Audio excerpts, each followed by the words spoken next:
The night was dark, with an eerie silence settling over the train station. The only sound was the distant howling of the wind, which gave the impression that the station was in the middle of nowhere. The station itself was old, with rusty tracks and weathered signs that were barely legible.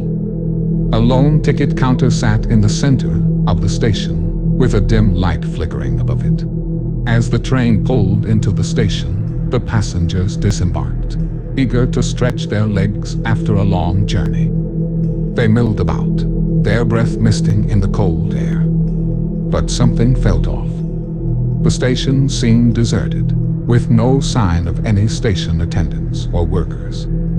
Even the usual bustling noise of passengers seemed muted and subdued. As they waited for the train to depart, the passengers began to hear strange noises coming from the shadows.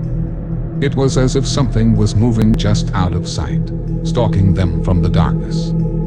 Nervous glances were exchanged between the passengers as they huddled together in small groups. Suddenly, a blood-curdling scream cut through the air, and one of the passengers was dragged away into the darkness. Panic spread like wildfire, and the remaining passengers scattered, frantically searching for a place to hide. But it was too late. The monster had arrived. It was a towering, shadowy figure, with glowing eyes and razor-sharp claws. It towered over the passengers, leaping from one to the next with inhuman agility. The passengers tried to fight back, but their weapons were useless against the beast's thick hide. As the creature attacked, it seemed to grow stronger, feeding on the fear and terror of its victims. It was as if it enjoyed the hunt, relishing the chance to toy with its prey before finally delivering the killing blow. The passengers were powerless against the creature, which seemed to be unstoppable.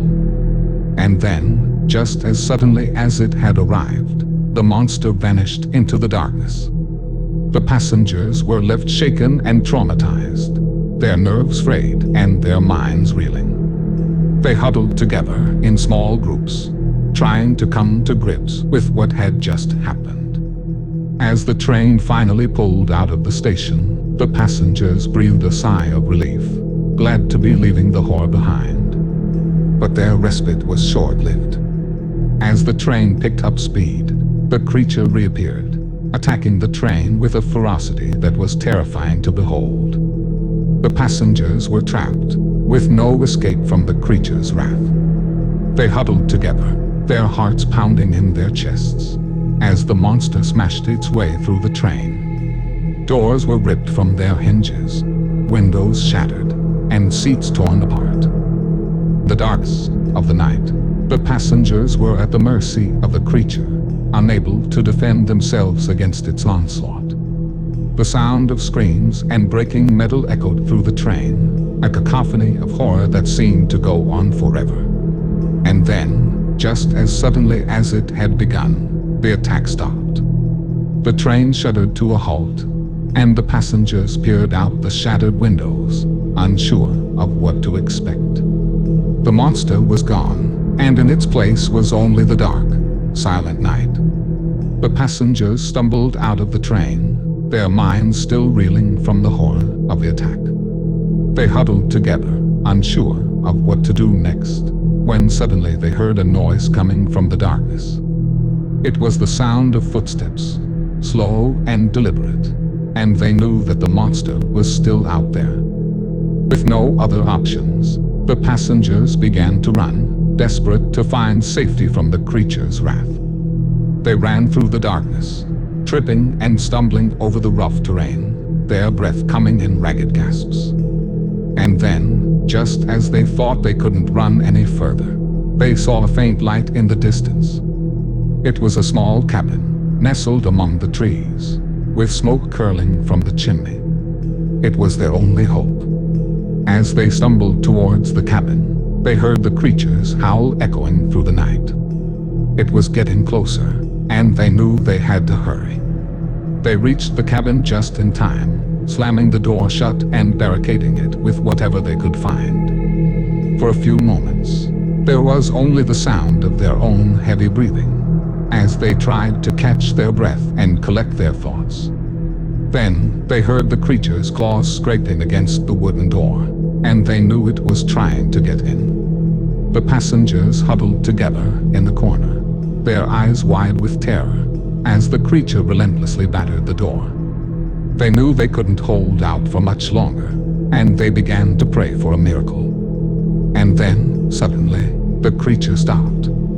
The scratching and pounding against the door ceased, and there was a strange, eerie silence.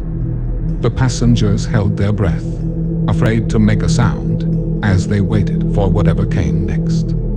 But nothing came. The creature had vanished once again, leaving the passengers alone in the darkness.